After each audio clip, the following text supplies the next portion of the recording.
আবার একটু মিলে দিই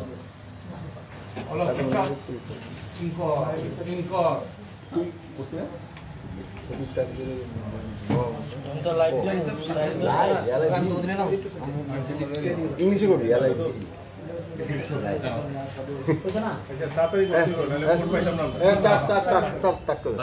নমস্কার। আপনারা জানেন যে মাঝখানে চেইন স্ন্যাচিং এসব খুব মাথা চলে উঠেছিল। তো আমরা নতুন টিম যখন সেপ্টেম্বর মাসে আসি তখন একটা ঘটনা হয়েছিল 23শে সেপ্টেম্বরে চেইন স্ন্যাচিংয়ের। তো 23শে সেপ্টেম্বরে একজন কমপ্লেনেন্ট শ্রীমতী পৃথা দেবপাল, জয়নগর রোনালসে রোডের মধ্যে ওনার বাড়ি, ওনার বাড়ির সামনে চেইন স্ন্যাচিং হয়েছিল। তো চেইন স্ন্যাচিং হওয়ার পরে আমরা ওর পিছনে লেগেছিলাম যে কোনো সিসিটিভি ফুটেজও ঠিক মতন পাওয়া যাচ্ছিল না। তো ইনভেস্টিগেশনের কেস একটা রেজিস্টার হয়েছিল West Agartala BS 156/156/2022 under section 382B IPC। তো এই ইনভেস্টিগেশনের মানে আয়োগ ছিলেন সাব ইন্সপেক্টর অভিজিৎ মণ্ডল। তো এই তদন্ততে আস্তে আস্তে একটু লিডস আসা শুরু হয়। তারপরে ওসি ওয়েস্ট আগরতলা PS একটা কালকে অপারেশন প্ল্যান অ্যান্ড সুপারভাইজ করে। এর মধ্যে IO Abhijit Mondal, sub inspector of police Ranjit Das West Agartala PS, আর sub inspector of police Mamunullah Kazi of Ramnagar TOP। এই টিমটা অ্যালং উইথ আমাদের সিভিল ড্রেসে কিছু TSR পুলিশ নিয়ে একটা অপারেশন হয়, রাত থেকে আজকে ভোর পর্যন্ত হয়েছে। এর মধ্যে আমরা এখন পর্যন্ত প্রিলিমিনারি ইন্টারোগেশনে ওরা দুটো চেইন স্ন্যাচিংয়ের যে আছে অ্যাকসেপ্ট করেছে, এটা রিকভার আছে। এবং গল্পটা এরকম, এর মধ্যে অমৃত রায় সন অফ অনিল রায়, বাড়ি 10 নম্বর পাড়া, north Anandanagar police station, Srinagar, first person. Second person যে সাগর নমো son of Churamani Namo, same address 10 নম্বর পাড়া, নর্থ আনন্দনগর থানা, শ্রীনগর। এরা দুজন এই যে আমার পিছনে, এরা চেইন স্ন্যাচিংটা করতো। দুজনই হ্যাবিচুয়াল ড্রাগ অ্যাডিক্ট।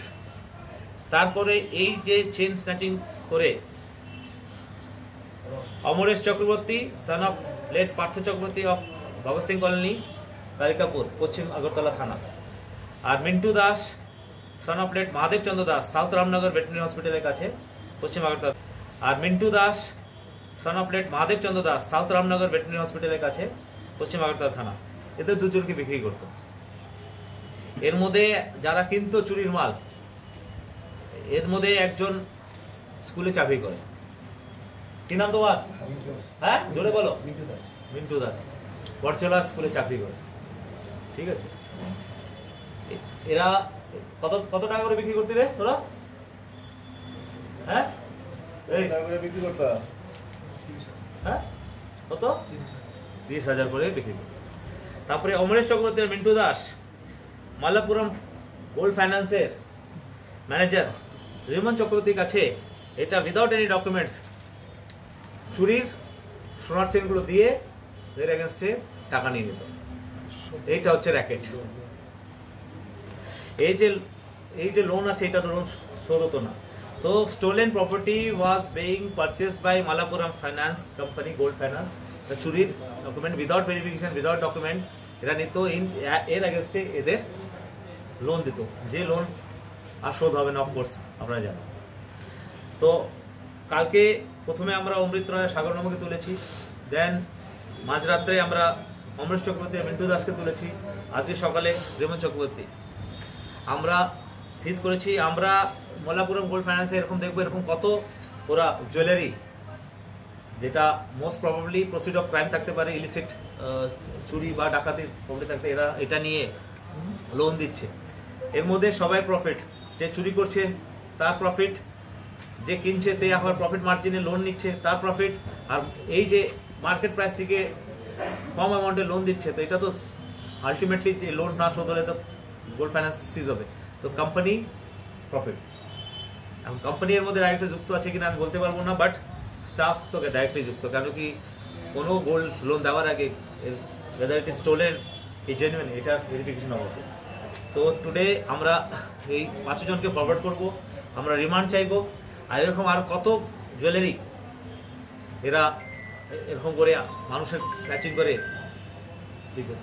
আমাদের প্রম্পট অ্যাকশনের জন্য চেন স্ন্যাচিংটা আপাতত বন্ধ, কিন্তু এটা হচ্ছে জাস্ট যখন নতুন টিম আমরা এসেছি, পুরোনো কেস এইগুলো সিজন, তো এইগুলো আমরা চেষ্টা করবো যে ম্যাক্সিমাম আমরা রিকভার করে যারা এটা হারিয়েছে তাদের মানে ফেরত দিতে পারি। কেস এখন হয়তো প্রিলিমিনারি স্টেজে, বিগ ব্রেক থ্রু। আপনাদের পুরো মোডাস অপারেন্ডি মানে বলেছি যে এরা কীভাবে করে আর গ্যাংটা এরকম, আমরা এর মধ্যে অ্যাডেড সেকশন লাগাবো 401, বলেছি যে এরা কীভাবে করে আর গ্যাংটা এরকম, আমরা এর মধ্যে অ্যাডেড সেকশন লাগাবো 401, 120B, কারণ কি এটা কনস্পিরেসি হচ্ছে, আর 401 এরা গ্যাং অফ থিভস। এখানে প্রত্যেকটা মানুষকে আমি চোরের দল মনে করি, কেন কি যে চুরি ছিনতাই করছে, যে কিনছে, আর যে এই ছিনতাইয়ের মালকে রেখে লোন দিচ্ছে, এই 5 জন যে অভিযুক্ত, এর মধ্যে আরও কার কার রোল আছে, আরও এরকম আছে, পুরো গ্যাংটা আরও যদি কিছু থাকে ইন্ট্রোগেশন আসবে। তাছাড়া আমাদের মেন থাকবে যে আরও কত এরকম চিন্তাই হয়েছে, এই মালগুলো কোথায় আছে এটাও ভেরিফিকেশন হবে।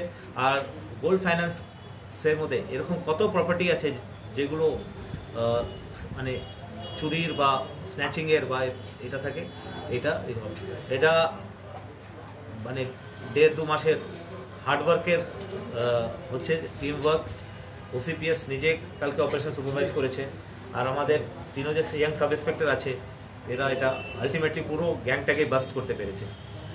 তো আমি আপনাদের থ্রুতে পুরো নাগরিকদের বলবো যে আমরা গ্যাংগুলো চেষ্টা করছি আস্তে আস্তে পুরো গ্যাংগুলো মানে তুলতে, খালি চেন স্ন্যাচারের মধ্যে আমরা আটকে নেই, আমরা পুরো নেটওয়ার্কটাকে তোলার চেষ্টা করছি। তা সত্ত্বেও সবাই যেন সচেতন থাকে যখন জলি করে থাকে, আর যদি এরকম কোনো ফিউচার ইনসিডেন্ট না হয় এই জন্য নিজেরা কেয়ারফুল লাগে।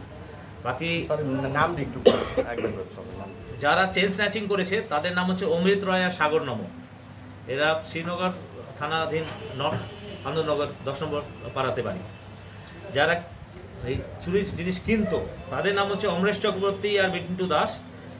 অমরেশ চক্রবর্তীর বাড়ি হচ্ছে ভগৎ সিং কলোনি কালিকাপুরে, আর মিন্টু দাসের সাউথ রামনগর ভেটেরিনারি হসপিটালের কাছে। আর এই চুরির প্রপার্টির এগেনস্টে যে লোন দিত উনি হচ্ছেন মালাপুরম গোল্ড ফাইন্যান্সের স্টাফ রিমন চক্রবর্তী, ওনার বাড়ি শান্তিবাজার সাউথ ত্রিপুরা। যে জুয়েলারির কথা বলা আছে, কোনো দোকানের নাম আছে এখানে? দোকানের নাম কি বলছেন? জুয়েলারি দোকানের নাম কোনো আছে?